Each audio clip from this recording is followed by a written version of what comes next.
সেই বাংলাদেশটা আর ছোট একটা দেশ।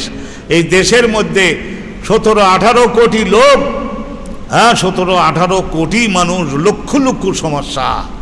আল্লাহ পাক রব্বুল আলামিন তারপরও আমাদেরকে মন্দ রাখেন নাই। আউলিয়ায়ে কেরাম তারা এই বিদেশ থেকে এসে এই দেশের মানুষদেরকে রাসূলুল্লাহর সঙ্গে জুড়ে দিয়ে গেছেন। আমরা আনন্দের সঙ্গে জুড়ে গেছি। আমরা আশা করি কিয়ামত পর্যন্ত নবীর কাফেলা থেকে জগতের কেউ আমাদের বিচ্ছিন্ন করতে পারবে না। আল্লাহ কবুল করে নেবেন।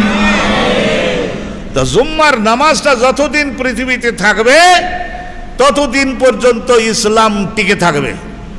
আর যতদিন ইসলাম টিকে থাকবে ততদিন পর্যন্ত জমিন ফসল দিবে, আকাশ থেকে বৃষ্টি হবে, গাছের থেকে আম কাঁঠাল হবে, ফল পাকড়া হবে, পুকুরে নদীতে মাছ হবে, এ সমস্ত হবে।